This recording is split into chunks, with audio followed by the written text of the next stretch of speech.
Hi, good afternoon, good morning, everyone, depending on where you are. This is Amit Maheshwari from AKM Global. We are very pleased to invite you at our webinar on decoding the Indian labor codes. Uh, we will be starting on time as it's a lot of ground to cover. I would request all of you to put your questions in the chat in the Q&A box. We will be taking it at the end of the session. With that, I will just start by introducing the panelists and the flow of this presentation. So I have with me my partner Rahul Agarwal, who leads our uh, regulatory and accounting practice. Then I have Anurag Taneja from our virtual CFO department. We have a special invitee this time, Mehak Khanna from partner in Antares Legal. It's a full service law firm. Mehak specializes in corporate commercial law, and she would be talking about her take on the new labor codes which have been introduced. I am Amit. I am the managing partner and tax lead of AKM Global. We are very pleased to have all of you here. As you know, the labor codes which were introduced and notified on 21st November caught everyone by surprise because it was long in the making, but the sudden announcement after the Bihar election, I think, caught everyone by surprise. Many industry stalwarts and the wider industry have called it as a game changer. It is expected to boost compliances, attract foreign investments, make it much more easy to comply with. And this is all what we are going to cover. We are also going to deep dive into the various provisions and the way ahead and what should be the implementation strategy for all of you and our esteemed clients which are there in this webinar today. With this, Anurag, can you just start with the first slide, please? So I will just take a couple of minutes to talk about our firm. AKM Global is a full service firm headquartered in Gurgaon, Delhi NCR, and offices having multiple offices across India and one office in UAE, Dubai. We have had headcount of 700 people. It's been 44 years of serving our clients, both international and domestic. We are a full service firm with multiple country desks, as many of you know, and we also contribute quite a lot in the Indian media, some of it in international media as well. And our firm has been recognized as a tier two firm all across all categories, where it's tax, direct tax, indirect tax, transfer pricing for the last 9 years now by International Tax Review. Yeah, can you go to the next slide, please? So, as I mentioned, we have been ranked pretty highly, and we have also been nominated for several tax awards by ITR in Asia Tax Awards. So with this, I would like to start off formally with this session. Uh, there is some history on these labor codes. So in 2015, there was a big consolidation exercise where a lot the central laws, the 29 central laws, were thought of conceptualized to be initiate to be consolidated in four labor codes, and that was just the initiation. And what happened after for the next 5 years was there was a lot of stakeholder consultations. The industry was reached out, industry unions, labor law experts, and with that there was a very wide-ranging consultation, but nothing happened in terms of implementation because even though the codes were passed, the rules were still being drafted and they were again open for public consultation. And now on 21st of November, there was a full notification and all of these codes have become operational.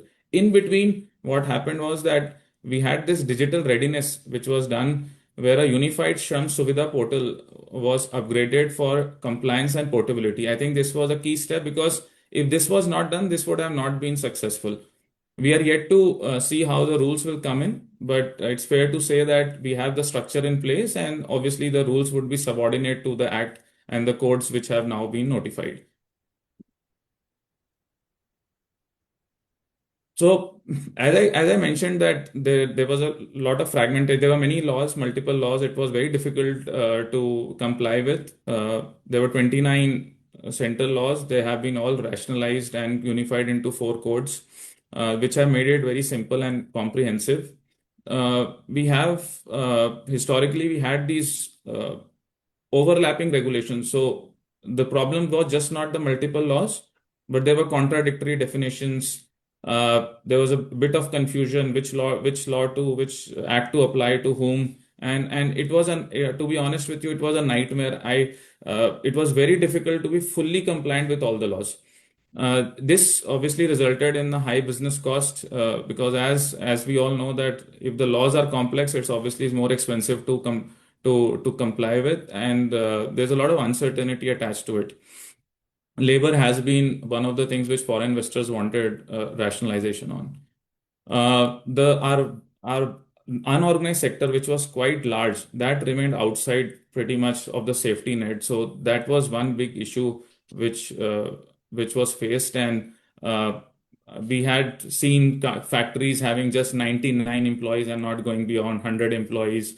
We had organizations being at 9 employees. So India as now needs scale, and they want big industries to flourish. I think this code will definitely help that. And the solution was to have a comprehensive consolidation which can promote growth. I think that's what the government has been doing. They are simplifying laws to promote growth. Yeah, can we go to the next slide, please?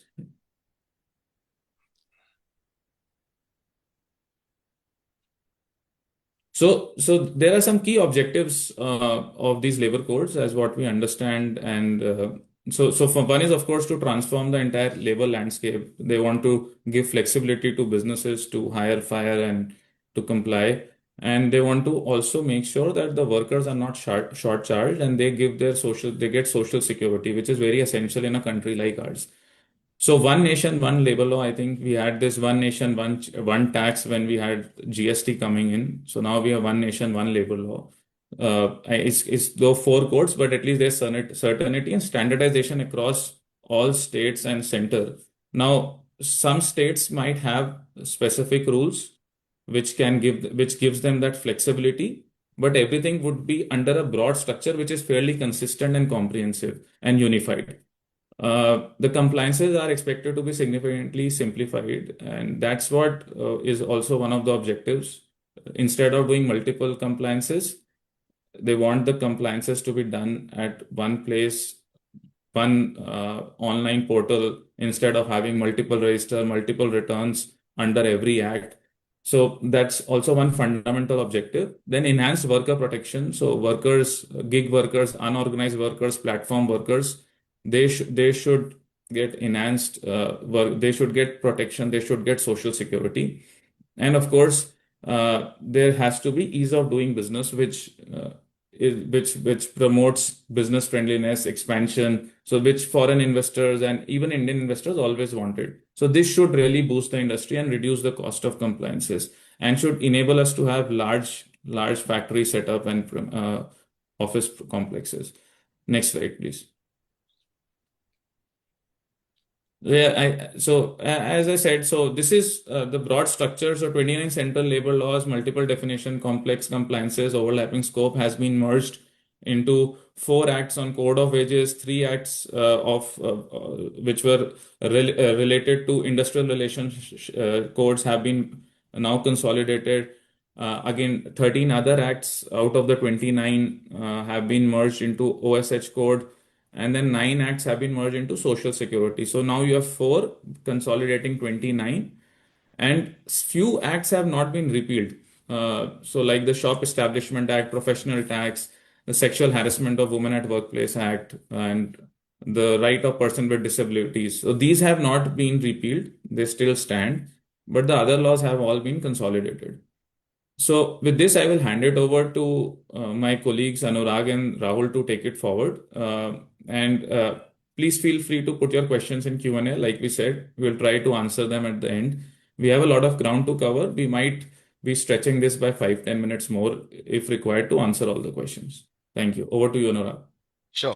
Thank you, Amit, for giving us the walk around how these codes came into picture and the long journey that they have traveled for the 10 years.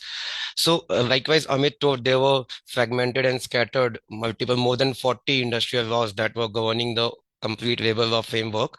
Out of these, 29 have been merged into four codes that we'll be discussing. And the rest, which we are seeing on the view tab, are the ones which are in isolation still now and will be followed independently through all the states. So without wasting any more time, I just walk on to the first code, which is the foundation of the new labor laws. Earlier, there were four different codes, which were the payment of wages, the minimum wages, the payment of bonus, equal remuneration. Now, all these four codes have been merged into one single code, which is the Code on Wages 2019. This basically defines how the employees and the workers would be paid out and how the timeline would be to pay them off. So basically, this is again the foundation of all the labor law framework. I'll just quickly update on all the updates that have come in. So the major reform was that earlier the minimum wages that was covered for the scheduled establishments only. Many of the unorganized sectors were not under the ambit of minimum wages, which was again a drawback for the employee force. This has now been removed, and this is now applicable to each establishment, every employee, and throughout India. So no one is left now. Everyone is covered. This is the main security that has been given to the employees. This universal wage protection also gives a national floor wage. So what was happening earlier is that the states were defining their minimum wages, and basis that even when the workers were migrating from state to state, they had to take a hit depending on the minimum wage of that particular state. Now this is gone. The central government would be finalizing the minimum wage, and the states cannot go below that.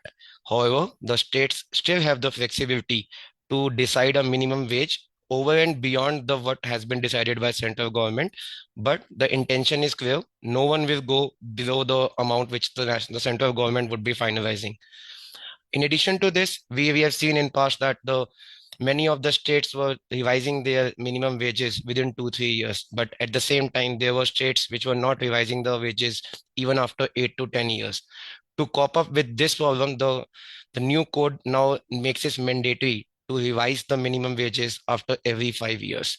So now the workers will be going along with the inflation rate. That means that if in case the inflation is raising, the minimum wages will side by side also increase.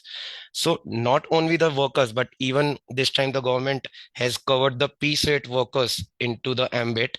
The piece rate workers are required to be paid at the minimum time rate wage, which has been established. So now even if the price of the article is minimal, then also you have to pay minimum wage as per the minimum time rate to the employees, to the workers. The second, here comes the change in the timeline of the wages. Earlier, the timeline was not very well defined, and on the monthly part, it was the every month the salaries has to be paid to the employees by 7th to 10th of the next month. But now it has been clearly defined that if you have hired someone on a daily wage, the wage is to be paid by the end of the shift. If it's a weekly one, then it has to be paid by the last working day of the week.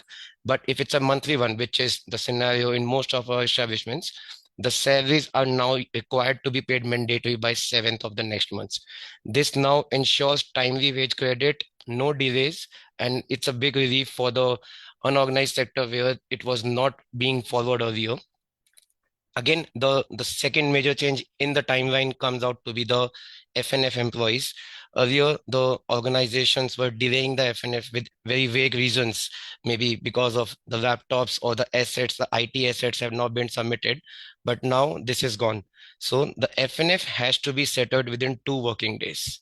This applies to resignations, the terminations, or even if we ask any employees to leave, then also the compensation is required to be paid within 2 days. Now, the rule has been framed, but it has to be seen how the organizations draft their internal framework to make this happen. Because if in case any employees are leaving between the month, the FNFs are to be processed every 2 days. So that's a practical problem that the establishment would be facing. Now, again, the uniform wage protection is applied to all. So no one is left. Each and every worker has been covered. The standardized timelines are for everyone. All the establishments, every industries, everyone is covered in India. Moving on to next is the working hours. So earlier we have seen that many states have decided their own maximum working hours, and the range somewhere between 45 to 48 hours per week. But now the maximum timeline has been decided as a central timeline, which is 48 hours. This is maximum, but yes, the states have the flexibility to divide these 48 hours into 4 days, 5 days, or 6 days a week. But when we say if it happens to be a 4 days a week, the government has made it clear that the no employee would be required to work at a stretch for more than 12 hours. And that 12 hours also includes two tea breaks. So now, if in case any of the organizations believes that yes, they can go on with the 4 days work scenario, yes, that is possible now. But again, that might be a fatigue situation because the long working hours might be a health hazard for the employees. So this has been left to the states to decide, but the limit is very much clear now. Then the next is the overtime compensation. This basically it looks like the overtime must be paid at 2x the normal wages. But if we go with the practical scenario, we must have seen that the overtime was generally paid on the gross salaries of the employees or the workers, since the wages definition was not standardized till now. But now the wages has been standardized, which we'll be covering in the later part of the PPT. The 2x practically becomes 1x if the employer wishes to actually disburse the liability as per law. We'll be discussing how the overtime 2x actually becomes 1x only to the gross salary. Now the single national standard for working hours. Earlier it was different standards, and now the standard is clear. I'll move on to the next slide. Okay, so the next one is a gender equality. Earlier, yes, the mention was there about the gender equality, that if the similar work is done, the remuneration has to be similar, irrespective of male or female. But this time, the intention is to specifically cover the transgenders in this. So this was long awaited. Now transgender are also covered as an equal employee, and if anyone is doing a similar work, the remuneration has to be same. Moreover, not only this, now earlier there was no rules framed for the board member and board representation. No woman was a part of as a mandatory thing as a part of board, but now the board representation in the advisory board has to be of 1/3 of the women force. So the women members now get more decision authority, and this overall strengthens the diversity of the decisions. The government is also going lenient on the claims that the earlier the worker file. Earlier, the timeline, if a worker is filing any wage claims or any statutory claims, was between 6 to 24 months, depending on the state to state. But now this has been extended to 3 years. This means that now the establishment will have to keep a more compliance memory. No, the earlier the when the employee would have exited, they would have gone away with the documents and database after 6 months or 24 months. But now mandatorily they'll have to keep the records for 3 years. So this is a extra burden, compliance burden to the organizations. Even the appeal timeline, which was earlier 30 days, has now been increased to the double of that, double the days which was existing. It's 90 days now.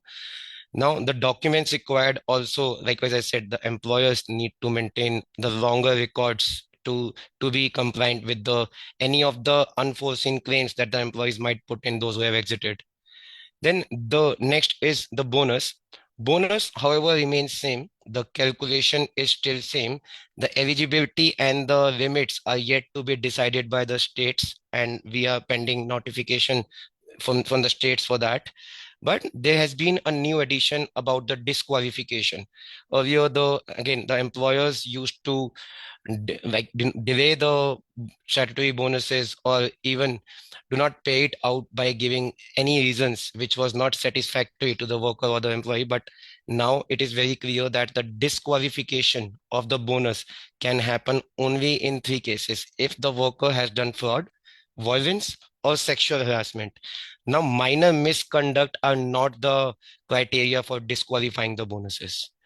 With this, the major provisions has been covered, but now the government is moving towards voluntary compliance rather than the punitive actions. So here, the penalties and the for defaults has also been done leniently. By how?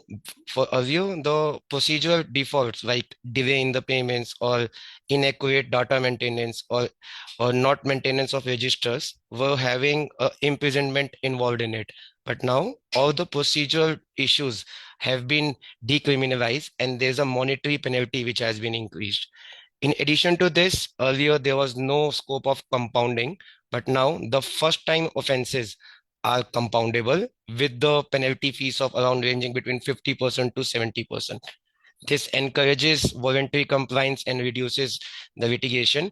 But yes, it is to be very importantly noted that if in case the offense is repeated, the laws are still very strong and there are heavy penalties along with the strong consequences for that. So basically, these are all the points which has been covered on the wages provisions, but the major change is the 50% rule, which defines all the statutory liabilities for the employers. I'll just try to explain the new definition of the wages. And this is very important for all the establishment because this particularly inflates their statutory liabilities in terms of gratuity, leave encashments, overtime, and PF.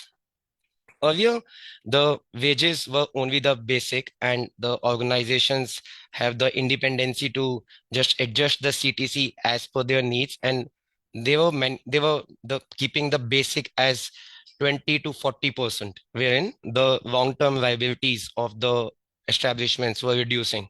But now the definition makes it clear that all remuneration, salary allowances, or equivalent money equivalent payable to an employee, which specifically includes the basic pay, the DA, and the retaining allowance. These three have been specifically included as to be counted as wages. But at the same time, the government has given specific 8 exclusions. The exclusions are the bonus, HRA, conveyance allowance, employer PF, overtime, commission, and special reimbursements, accommodation, gratuity, and retirement. Since now the government says that if in case the excluded components become more than the 50% of your total remuneration, the over and above the 50% will be added back to the wages for the calculation of statutory dues. I will try to rephrase it. In nutshell, we can assume it that now in the total remuneration of the employee, the basic DA and retaining allowance has to be 50% of the total remuneration.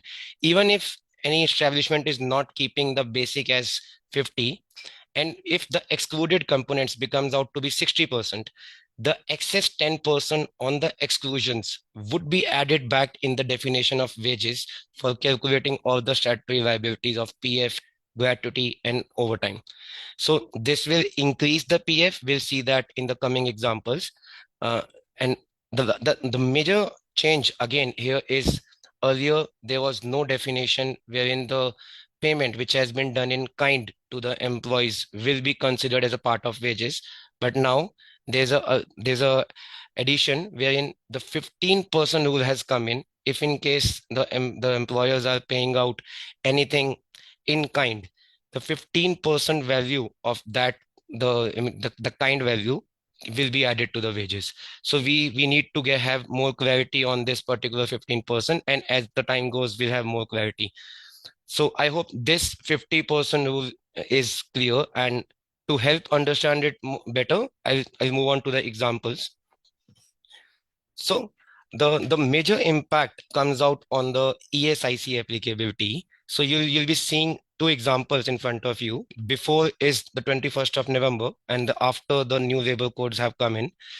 An employee whose salary was 22,000 earlier was not falling under the ESIC since the capping was 21,000.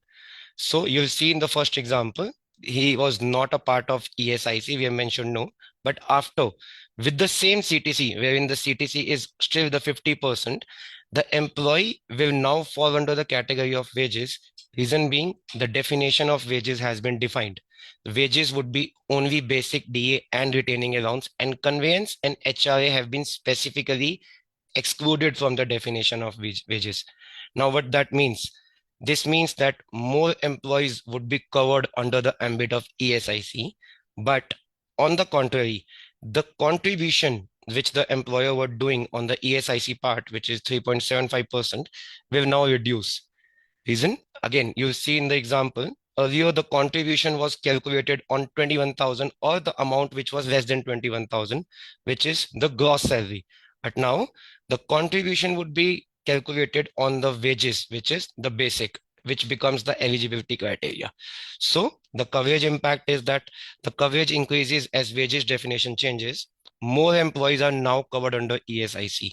So as a layman, if we understand earlier the employees who were up till the salary of 2,50,000 were falling under the ambit of ESIC, but now practically this limit doubles.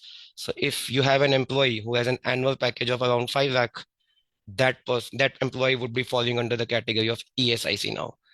Employer cost impact, yes, the employer ESIC contribution reduces, but yes, if we see it practically, it does not reduce because the numbers would change. More coverage would be there, the amount would anyways increase. With this, the ESIC applicability expands as wage structure changes. The employer contribution may reduce depending on the revised wages. Moving on to the next part, I hope this clears how ESIC scope has widened now. More employees are falling under it. Similar to the ESIC, the impact is almost similar on the statutory bonus also. Earlier, the employees, those who were having the gross salary of up to 21,000, were falling under the criteria of statutory bonus. But now, if in case now the wages definition has been defined, instead of gross, the wages would be considered, which is the basic. So you'll see in the first example, an employee who was having a salary of 27,500 a month was not falling under the bonus. But after 21st of November, a person who is having a salary of 27,500, even when the basic is more than 50%, he is still falling under the bonus applicability. This means increased cost for the employers, and employers need to revisit their provisioning for the statutory bonuses and the payments. Again, more employees would fall with the statutory bonus eligibility due to revised wage calculations. The eligibility now is triggered on the wage definition, which is basic only. Similar to ESIC, bonus also now covers more employees under its ambit. Moving on to the next slide. Again, the major financial impact comes in where the PF and gratuity are concerned. I'll be covering the gratuity in the next slide. To understand PF, I've taken an example where the salary before and after. To help you understand with the exact impact, the CTC for the employer that you are seeing was just the CTC was 1,04,800 a month for the employer, because he was also contributing 4,800 for the employer for the PF benefit of employee. But now, if the wage structure changes, that is, the basic was earlier 40% of the total remuneration, will now be 50% of the total remuneration, which you're seeing in the example. The employer contribution to the PF increases from 4,800 to 6,000. This means extra cost to the employer if in case he's not passing on the cut to the employee. Mostly the employers would be restructuring their CTC and making sure that the employee's CTC does not go down. But this is only a part of that the employer has borne. A part of it has to be borne by the employee also, but the part that the employee would be bearing would be moving on to his long-term savings. To help you understand that, if you see the employer, it's to be employee PF. The employee PF earlier was 4,800, but now that has also increased to 6,000 because the 12% of wages will now be calculated on 50,000 instead of 40,000, even when the CTC is same. Nutshell, the impact on take home, earlier the employee, I'm just considering without the tax implications, the employee was getting a take home of 95,200, but now he'll get a take home of 94,000, which is a reduction of INR 1200 rupees. So that now the total PF which has been contributed for the employee, earlier it was 9,600 a month, but now the contribution will increase to 12,000. So the key takeaways would be the extra cost for the employer would be 1,200 if he decides not to pass on the cost to the employee. Then the increase in employer PF contribution, which is again that 12% is 12%, but reduction in take home 1200 for the employee. The total savings which has been increased for the employee is 2400. So I've just briefed it again. Under the 50% wage definition rule, PF contribution rises while employee take home may reduce depending on salary restructuring. But yes, it adds on to the future retirement corpus. So now it is very important for the organizations to relook at their CTC structures. And if in case they are falling under the criteria where the basic and DA are not equivalent to 50%, they can expect a sudden spike in their PF and gratuity contributions. I hope this example clears how the 50% definition has changed the numbers and the liability for employee and employers. Coming to the gratuity, I've taken an example where the employee has worked for 10 years, and earlier, since he was only getting gratuity calculated on the basic salary. The basic salary was 40,000, but now the base changes. It's 50,000. So you can expect a person who was having a monthly salary of 1 lakh rupees will now get an extra 57,000 just because the definition of wages has changed, and now he would be required to be paid gratuity on the revised definitions. Even I can take it as an example. Even if the employees are leaving, for example, say day after tomorrow, then also the employers would have not structured their CTC yet, but the gratuity would be calculated basis 50,000, with the rule saying that the exclusions, if are more than 50%, the excess of 50 would be added back to the wages for calculation of statutory dues. I hope this example clears the definition of wages and the impact the organization will be taking on them on terms of gratuity ESIC bonus. I'll just move on to the next code, which is industrial. So this wage code primarily governs about what amount is to be paid to the government, but the industrial relations covers how the employee is managed by the employer, wherein the trade unions, how the disputes has to be sorted, how the exit would be how the exit of the employee would be taken care. All these laws were earlier governed by the three acts, which was Trade Unions Act 1926, then the Industrial Disputes Act, the Industrial Employment Acts. Since these acts are way decades old, and these were not as per the current workforce which we are running in 2025, it was required that it has to be amended as per the current scenarios. So simplified compliances, and it encourages formalization and supports smoother business operations. I'll walk you through the updates that have come in on the industrial part. The first one is the trade union recognition. So we must have seen that in the manufacturing sectors and where the employee count was more, there was no fixed union with which the employer could negotiate and come to a consensus. Every union was fighting for their bargaining rights for the employees, but there was no law governing it. But now it has been clearly defined that a union who would be having membership of more than 51% of the workers will be the sole negotiator. This now streamlines the process. Even the bargaining power of the union remains fixed. No other union can come in, and the chaos situation can now be avoided. However, if in case there is no single union which has a 51% membership, the union which has more than 20% of the support of the members will become the negotiating council.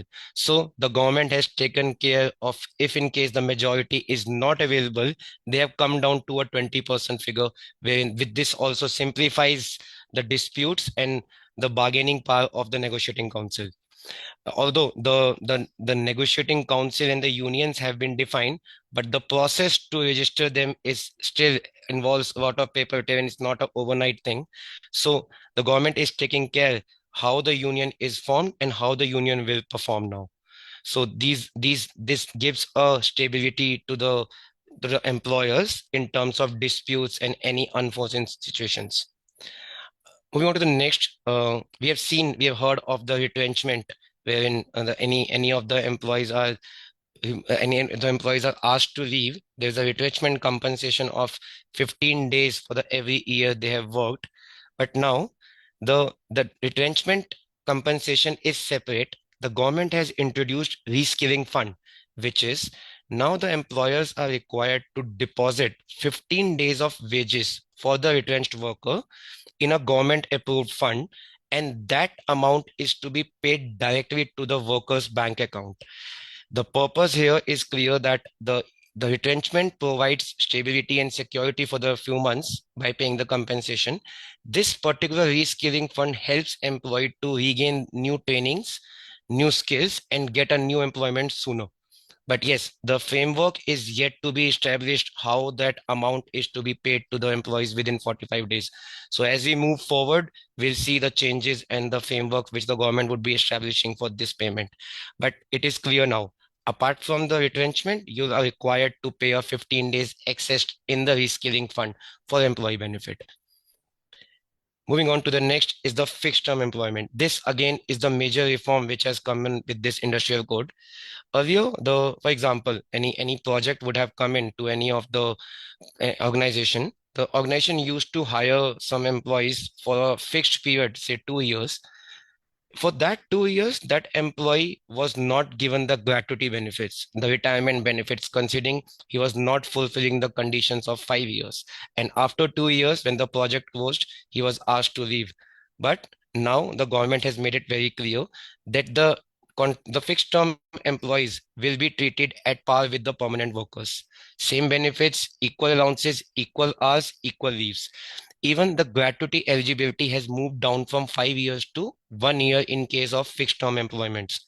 So, for example, if an employee has come to an organization and has worked for 1.5 years only, then also he is required to be paid pro rata gratuity for 1 year.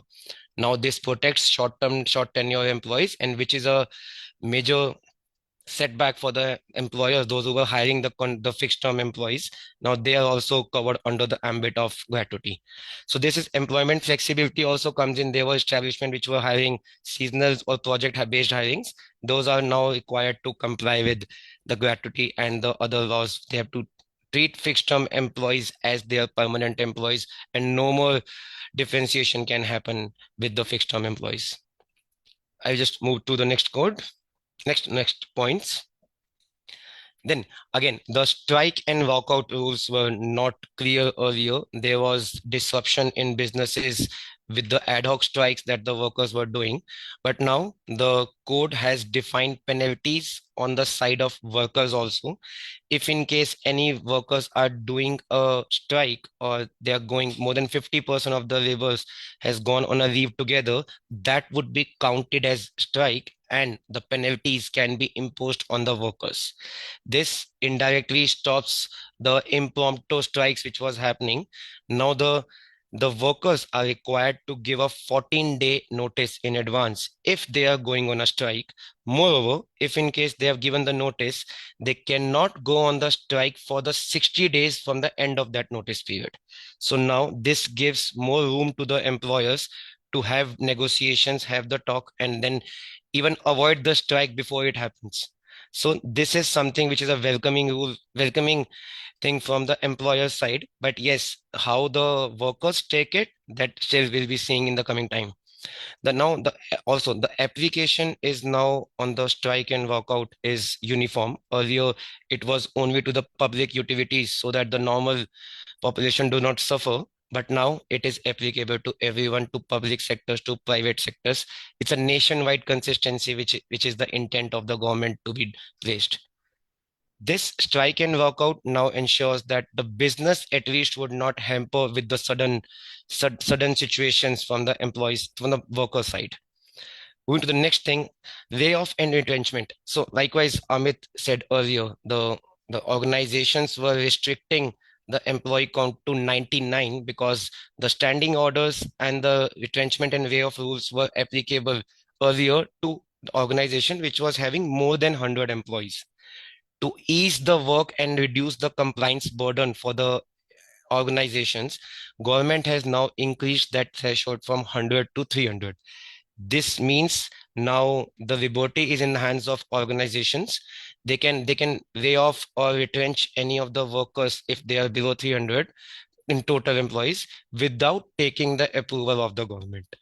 This might be unacceptable with the workforce, because the workforce which was under the mid-sized employers, that is from 100 to 300, were not falling under the ambit of this, and they were assured that the government would be taking care of them, since the limit is was 100. But now, since the limit has been increased to 300, it gives them the uncertainty of their job satisfaction. Anytime they could be retrenched if they are in a mid-sized organization. The compensation rules, however, as we discussed earlier, is clear. The 15-day wages for the every completed year is to be paid, in addition to the reskilling fund that we have done. This ensures fair severance to be paid to the workers. Operational ease improves ability to adjust workforce and encourages growth and activity. The workers are taking this as a negative, likewise I said, but let's see how it goes, because the liberty now is more in the hands of employer. The next is the government has also focused on the dispute resolution. Earlier, there was long-standing cases which were never settled. Now, the government is of the focus that stronger conciliation has to happen, promotes early settlements of the cases which has come in. They have defined a timeline of a particular wage-related issue or a statutory dues issues. Now, this reduces the turnaround time very, very drastically. And the tribunals now are very much strong. The tribunals should have a member from the judicial side and from the administrative side. This ensures that the dispute will no longer be stretched for years and years. We can expect a faster resolution going forward. I just move to the next slide. Again, similar to the what we discussed in the wages, the decriminalization, fines instead of jail, minor offenses attract monetary fines only, encourages a compliance culture. The compounding option has now been introduced, wherein the first time procedural offenses are compoundable at 50 to 75% of the penalty, and this reduces the litigation burden and the long-standing cases. The modern enforcement approach, where the focus shifts, likewise, the government is of the clear intent that we don't want to punish you. We just want you to be voluntary compliant. And for that, they have also made sure the inspector becomes a facilitator, which we'll be discussing in the coming slides. This strengthens the employer and the government corporations. In addition to that, since the India is moving to digital India, the modernization and digital compliance is a mandatory thing now. Earlier, there was many manual registers which were required to be maintained with a format which was decades old, but now it is mandatory. The records have to be kept digitally. This ensures accuracy, and we have a trail for all the changes and documentation that has happened. The inspections now has been randomized. Earlier, the manufacturing units or the establishments were always under a fear that any inspector could randomly come in and unnecessarily ask for anything. So now this minimizes discretion of the inspector and reduces corruption. No inspector would be allowed to randomly visit physically to the premises. Even the inspections would now be done online, and that would be random. If in case you're doing any non-compliance, you can expect a random notice or an inspection coming to you. The compliances have now become transparent. Digital system ensures traceability and builds trust and accountability. The last here, with what I'll be saying, is the unified licensing. Earlier, the organizations were required to take different license under different acts. If in case they are hiring any migrant labor, there was different license required. If in case they were hiring a contract labor, there was a different license. Now a single license has been introduced, which would be covering pan India. It would be applicable for all states. This now simplifies the HR compliance and basically benefits the organization which have their offices in multiple states and in the manufacturing sectors. So a single license, one labor law, one nation. That is the agenda of the government. This although adds on to the operational ease, multiple registrations and multiple record keeping is not required now. One thing and one nation. I'll just take into the next final slide on the industrial laws. The worker, this is again a very important one and a long awaited. The worker definition did not include the supervisors earlier. Now it covers supervisors, but with a limit of a remuneration up to 18,000. A supervisors, those who are below the salary of 18,000 a month, will now be considered as worker and will get all the benefits of the minimum wages and the codes that we have discussed so far. This this now give them the access to the dispute mechanisms, the safety, the minimum wages, everything. Even the sales promotion staff has now been covered, and the extended labor law protections are offered to them. The journalists, which were never a part to be covered as workers, but now the working journalists are also covered as a worker, and they also gain the wage and safety bit of protections. Apart from that, even enhancing the worker definition, the government is focusing on women-centric provisions, where a woman now must be a part of grievance committee. I discuss the next point why a grievance committee is required, but now it is been made mandatory that a woman must be a part of grievance committee, and this ensures fair decisions irrespective of the gender or any biasness. Even the new code has talked about the work from home scenario, which is very common nowadays after the pandemic hit India. So the work from home is now recognized. It depends if it's a mutual understanding between the employee and the employer. It is allowed to do work from home provided all the compliances and the dues are deposited on time. So remote work formally recognized supports women balancing care goals.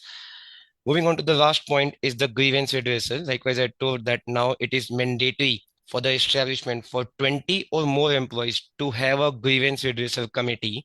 That grievance redressal committee has to have a woman member into it. This now ensures easy solution of the routine complaints from the employees and workers, which will now be handled by the redressal committee. Equal representation, likewise, I said that employer and employee side must be balanced. The committee shall have equal members from the employee and equal members from the employer side. This is now a structured process, clear procedures for dispute handling, minimizes delay and internal conflict. With this, I'll just end my part here on the Sure. industrial relations. I'll And just I'll add, yeah, just very quickly. So we have the benefit of having Mehak from Antares Legal as our panelist. So Mehak, we would like to hear your views, broad views on what we have discussed, these labor codes and the specific provisions which we have discussed, if you had any views on that. I think thanks Amit and thank you Anurag for the detailed explanation. I think more from a documentation and a compliance standpoint, I would just like to quickly highlight how compliance heavy it would make this whole exercise would make for certain companies, because for the first time in 73 years since independence, now we have proper organized codes for around 50 crore workers in the organized and unorganized sectors where there is parity. Of course, one would have to look into the minimum wages, which, by the way, would be reviewed every 5 years. There would be a guarantee of timely payment of wages to be given to all workers. So the documentation in the appointment letters, the employment contracts, qua the permanent workers, as well as the fixed, labor force and the ad hoc labor force, all of that would need to be revisited. Of course, there's going to be equal remuneration to male and female workers, and the definition of wages itself has undergone a change, because as we know, the code of wages has now defined the wages more broadly, where basic DA and retaining allowance is going to constitute 50% of the remuneration, and of course with the introduction of in-kind benefits like meals, accommodation, so on and so forth, up to 15% of the total wages.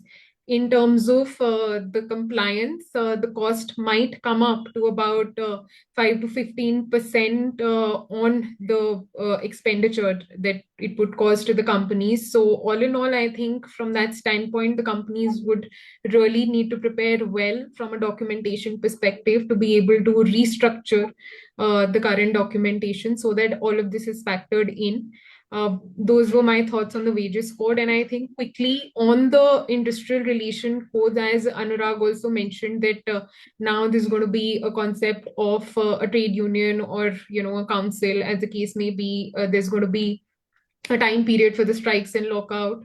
There is going to be this concept where the fixed term employees are going to be given the same advantages and benefits as the permanent employees. And of course, there would be a need for having a reskilling fund, and there's going to be a retrenchment benefit, so on and so forth. So, from a compliance standpoint, again, the documentation, qua the agencies that provide workforces, qua the contractors that provide the workforces, would again need to be revisited. Also, yesterday the government clarified in terms of the industrial relations code that since it would take some time to set up the courts and the tribunals under the new courts, till the time that is done, the existing tribunals would handle the cases arising out of the new codes as well. And that would definitely mean more burden on to the existing tribunal setup, and that is also something from a cost standpoint for the companies that they'll have to bear in mind, because more burden for the courts and the tribunals definitely means more delays, and that would definitely translate into added cost for the companies. So those were my quick legal thoughts on these two codes. Thank you. Thank you. Thank you. And Rahul, if you can just quickly go through the rest. I think Yeah, we I are just running pass a on bit to behind. Rahul. I just pass on to Rahul, and Yeah, Rahul would be covering the balance two codes. occupational, yeah. So thank you, Anurag. Thank you, Mehak, for sharing your views. So now I will walk through you occupational safety, health, and working condition code, which is also known as a OSH code. So like wage code discuss more about earnings, IR code morely discuss about workplace relationship. So similarly, OSH code mostly focuses on work experience, their safety, facility, and overall working environment conditions. So this code is very important because it brings together 13 labor law code in a single law. So earlier there were different rules for factories, mines, plantation, construction, but now we have a one simple uniform system in place. So next slide, please, Anurag. Yes. So through this code, we have one nation, one license policy. This is a major simplification in this code. Earlier, companies needed 6 different licenses under different act in each and every states. So now through this OSH code, they introduce one single license across India with 5-year validity, and which also comes with a 30 days deemed approval rule. So if authority do not respond within a timeline, within a 30 days timeline, then approval is automatically considered granted. So that is also a very welcoming move. And to avoid any further delays, this will be considered as a deemed provision. This code applies to the establishment who is having more than 10 employees. But for the hazardous work or life-threatening work, you need to get a license even if you have 1 employee as well. So, and which is also fair because risk do not need to depend on the activity. It should be depend on the activity, not on the head count.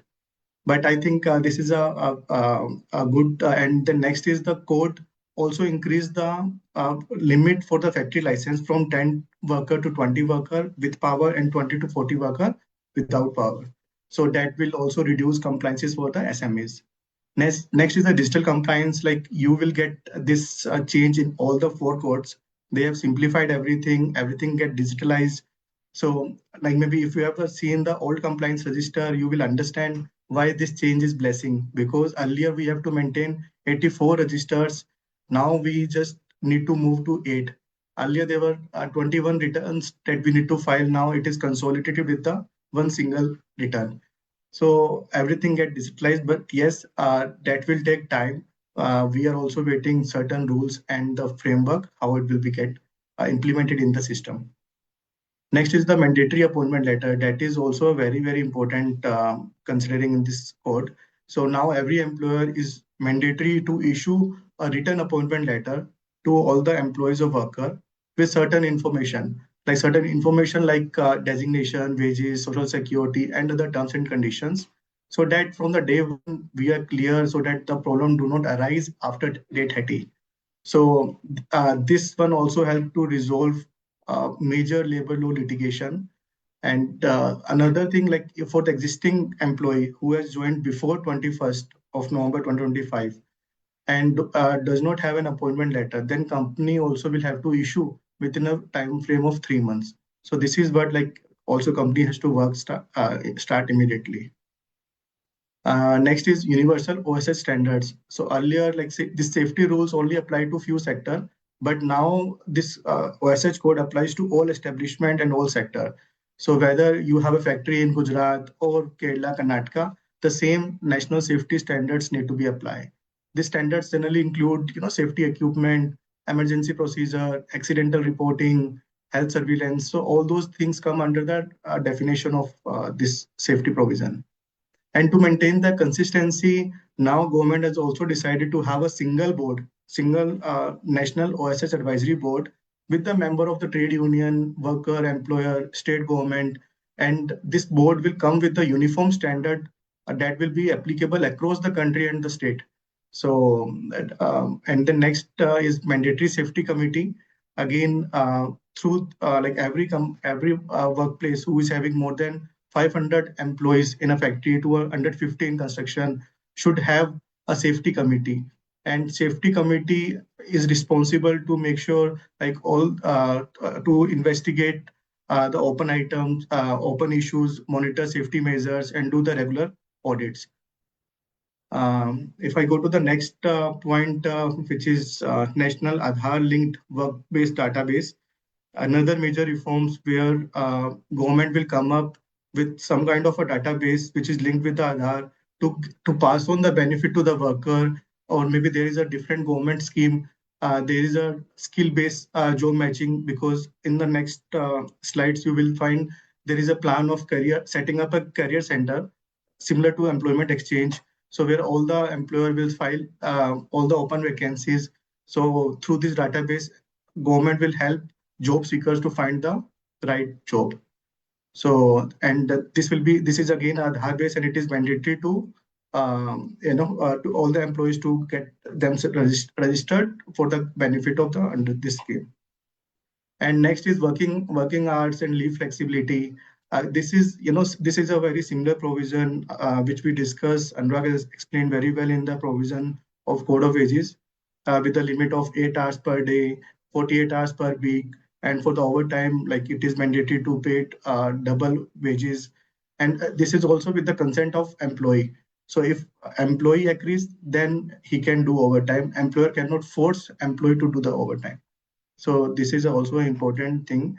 And then additionally, for the eligibility for annual leaves, especially for the worker, is now reduced from 240 days to 180 working days. So here, if any worker is eligible for annual leaves and has any unused balances also, then they can also encash by the end of the calendar year, or they can also carry forward up to 30 days. So that covers in the leave encashment. Then another regarding free annual medical examination. So this code, this is a newly introduced in this code, where free annual health checkups for the worker, which for the worker aged 40 plus and who has completed 120 days in a services. It is mandatory for the companies to conduct a health checkup for them. And there might be chances that specific tests to be included in the rules, but it is not yet clarified. Next slide, please, Anurag.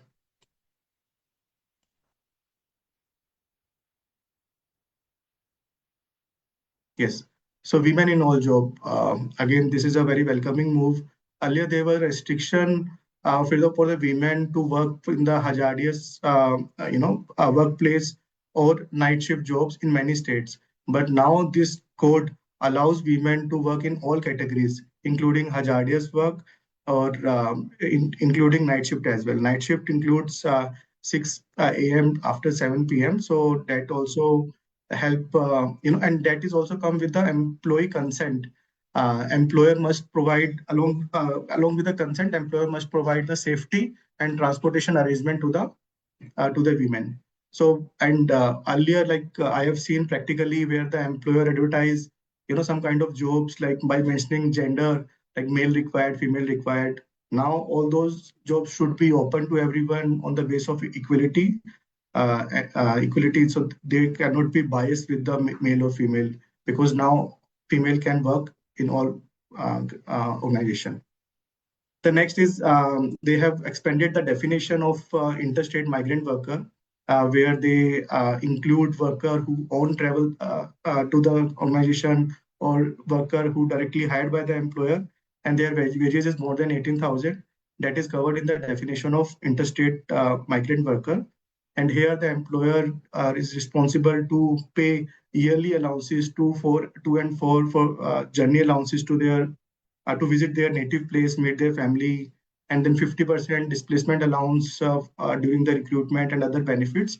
And this is a major support for the migrant labor, especially. AV worker, so here, like in the first time, OSH also formally recognized audio video worker, which includes actor, stunt performer, dubbing artist, digital journalist.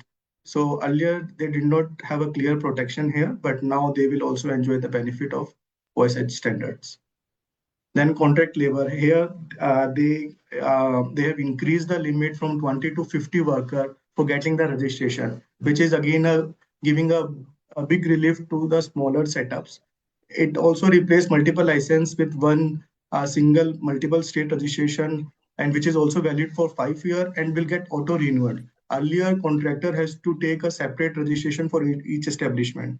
Now it will be a single registration for all states. And here the code also clearly define the core and non-core activities and also explain the situation where the contract labor also may be used in the core activity. Let's say if there's a sudden increase in the volume of the work and that is also time bound, then in that case, we can use contract labor as well. Otherwise, it was restricted earlier to use contract labor into the core activities. Then next is the victim compensation. So here, if any employer or a person violate the safety rule at the workplace, so in that case, any mishappening happens with any worker, then court may also impose a fine to the offender, which is maximum by the 50%, and that will be paid to the victim family. Then next is the web-based inspection that we have discussed, and same with the decriminalization has been discussed in the above code. And again, everything will be transparent and inspector become facilitator and will help companies to be a compliant. Next, Chandra. Yes. So next code is Rahul, can we just ask for any views Mehak has on that? Because I think that one is an important code which we just discussed. Mehak, do you have any? Sure. So thank you, Amit. Thank you, Rahul. I think from the OCH standpoint, it is OSH standpoint, it is fairly clear that the government does intend to have a lot of ease and parity as far as the safety, health, and working conditions of the workers are being dealt with.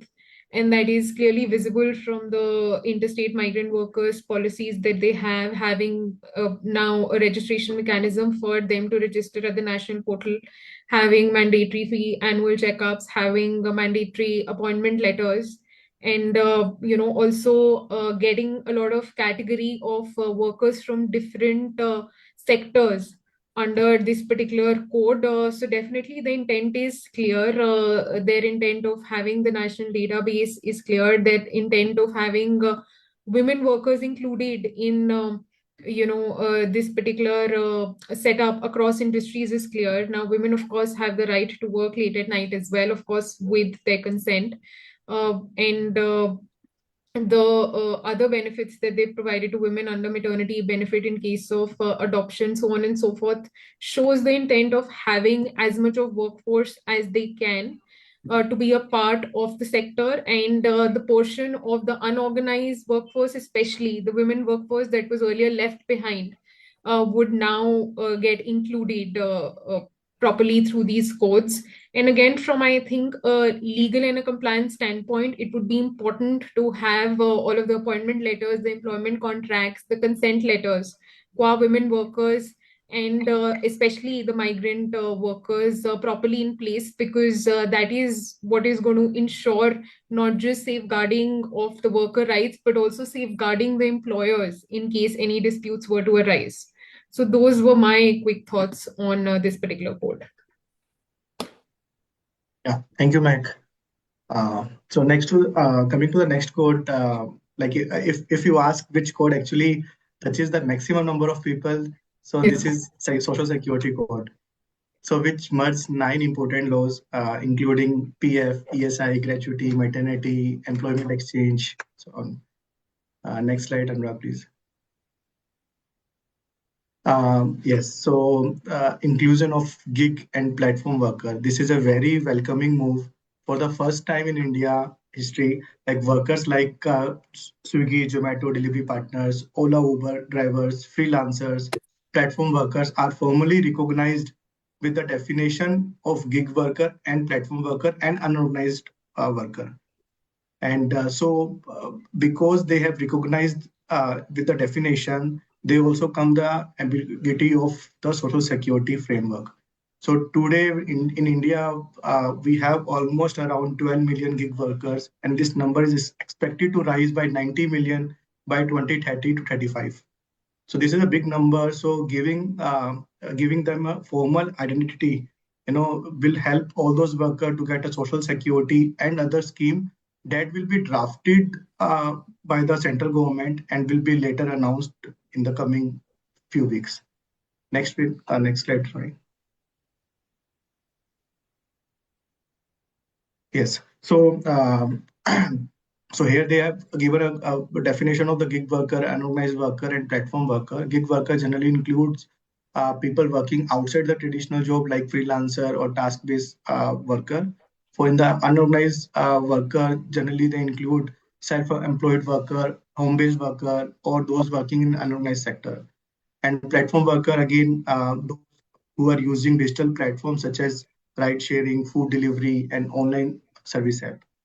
So for these workers, the government will come with will create some kind of welfare scheme, and this scheme will include, some kind of benefits like health and disability insurance, life, social security benefits. So those things will come and drafted under the scheme, and through this scheme also government will create a social security fund, and then the social security fund will be funded by the central government, state government, or through CSR fund, or through compounding fees. And additionally, they have also defined the aggregator, and the aggregator is also responsible to contribute into social security fund, which will be around 1 to 2% of turnover, and capped with the 5% of gig payable amount. And the same amount will be used for the welfare of this worker. And additionally, to control the expenses or outflow, this fund will be audited by the CAG and submit a report to the parliament as well. So this is a very progressive step, and looking forward to the rule here. Coming to the next point, fixed term employment. So this fixed term employment is already covered in the IR code, where Anurag has explained very well that fixed term employee will consider same as a regular employee and will get all the statutory benefit, including PF, ESI, and maternity. So here, like they have also covered the same thing in this core social security code, like they are eligible for all the benefits. So coming to the next slide, Anurag. Yes.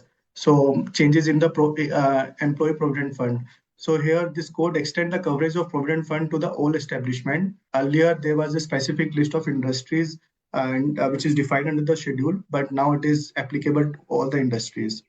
And in the next, there is a big change. Like now, the PF related queries will not go continuously. It is a time bound. So authorities must start inquiries within a time frame of 5 years, and once started, then they should have to close within a 2 year. They can also extend for 1 year, but yes, that will be on higher authority approvals. And once the case is closed, then inspector cannot reopen the cases again. So this is a very interesting move. And then next to the appeal deposit as well. Here earlier we have employer had to deposit 75% of the disputed amount before filing the appeal. And that will also give her a heavy financial burden and blockage of the working capital. But due to this code, they has reduced the limit to 25%. And in the deserving cases also, tribunal can reduce it further as well. So due to this, it helps companies to file an appeal without blocking their working capital as well. That is in PF. Then in ESIC, again, ESIC was earlier limited to the notified area, but now they have extended the coverage to across all districts in India. And any organization who wanted to opt as a voluntary as well, because it is applicable if you cross 10. But if you wanted to go it voluntary, then now any organization can go and apply that as well. ESIC is mandatory, like even if you have a one employee where you work in the hazardous job or life-threatening job. So it is mandatory for them. And they have also extended coverage to the plantation worker. They can also go for the ESIC now. Important thing, like now for the women, they have included the parents and including in-laws as well in the definition of ESIC as a bracket of family. So now any women can add them as well. ESIC again, now cover the commute related accident. This is a very important thing. From work to home, home to work. Now it also comes the definition of the in the era of the course of employment. If something happened with the employee is eligible for the compensation.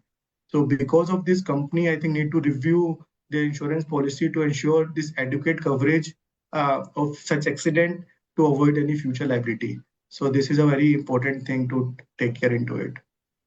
And so if I go to the again next point, national database, this is what we yeah, sorry, Anurag. So national database, this is again a similar where the government collects all the information and maintain the data, so which will use for giving benefits to the worker. So that has already been discussed. And next is the career center, again similar to employment exchange, and then the same employment exchange is merged into this code. So here all the employers are required to report all the vacancy to the government career center before hiring, and these career center will help employees to find out the right job and also guide them. And then next is the construction cess. If any company or individual undertaking any construction can now self-assess their liability. Earlier, like we have to approach to the officer, ask them to determine the liability and pay it. Now it is based on the self-assessment. Again, digitalization that we have discussed, everything get digitalized here in the Social Security Code also. We're expecting all the returns and register get digitalized and you can use the same. Next slide, please, Anurag. Yes, so this is a pro-women provisions. So where the maternity benefit employ any women who completed 80 days in the last 12 months, she is eligible for the maternity benefit. And all these are the similar provisions that is already existence. And for the crèche facility, again, it is a mandatory for the establishment having more than 50 employees. So they have allowed 4 visit per day. If they don't have a crèche facility in their premises, they can do a tie-up with the nearby crèche facility provider, or they can pay allowances as well to the employee. And here there's an option also work from home, so that can also be offered to the employee. The nursing break, again, 2 nursing break is permitted for the medical bonuses. If insurance policy don't allow prenatal and postnatal care through the insurance policy, then employer is liable to pay medical bonuses of 3,500 to the maternity women. And next is women in all job that we have discussed. Again, they are allowed to work in every occupation, equal access to all sector. They can work in the night as well. So everything that we have discussed in the different codes as well. Next slide, Anurag. So yeah, I will pass this to Amit to. Yeah, I think we have run out of time. So maybe I will just very quickly go over the implementation. So there are several stages. There's by no means the only way to go about it, but I think this is very self-evident, and there has to be a readiness assessment. Our firm is helping a lot of clients do that, especially calculating the financial impact. And then our partners and best friends like Mehak, they are helping in the policy and contract changes to make sure that they are all aligned. There are several updates needs to be done. And if you have any questions, we can connect you to Mehak and our firm. They do an excellent job. Then in terms of payroll and the HMRS systems. Our firm is also using some payroll service providers who provide the software platform, including our own proprietary ones. So they're all undergoing a change, and this will help you meet the compliance properly. Most importantly, there has to be a training for the HR again that can be done either by our firm or by the law firms like Antares Legal. And finally, the new salary structure have to be rolled out. Employees need to be informed, and there has to be an audit and review at least for the next couple of years to make sure that everything is compliant and as per the spirit of the law. So with this, I would probably like to end the presentation. Thank you. I think we went 15 minutes overboard. Maybe Sanurag, while I'm speaking, you can keep the last slide open. So we went a bit overboard. But very quickly, Mehak, any closing comments from you? Anything which you would like to sound off to our clients on how and why they should reach out to especially to law firms, please?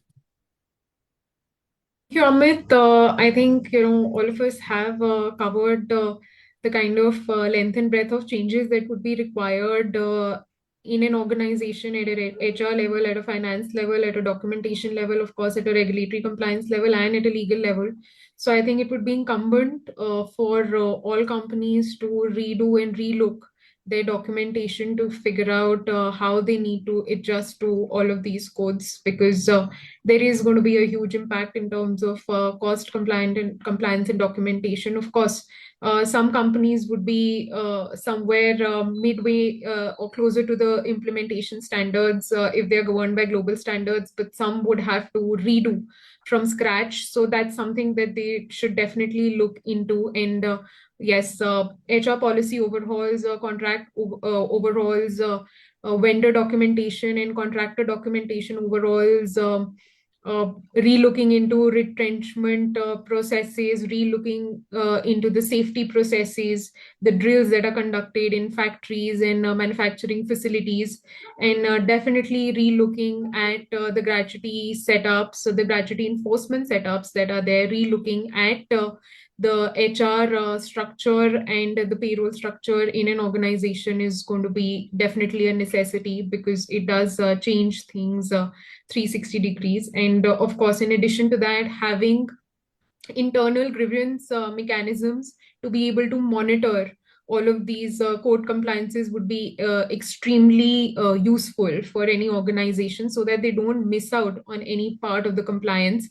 A lot of questions came up, a lot of questions focused on rules and how soon should it be implemented, how would the retrospective changes after the rules come in would be dealt with. So of course there is a fair bit of information that even we are dependent upon the labor ministry to give us once the rules are notified, but safe to say that the rules will never go beyond what the law says and the code says. So the code has said in terms of these four codes what it had to, the government has said, and I think it's important for all the clients and the entities to be able to engage AKM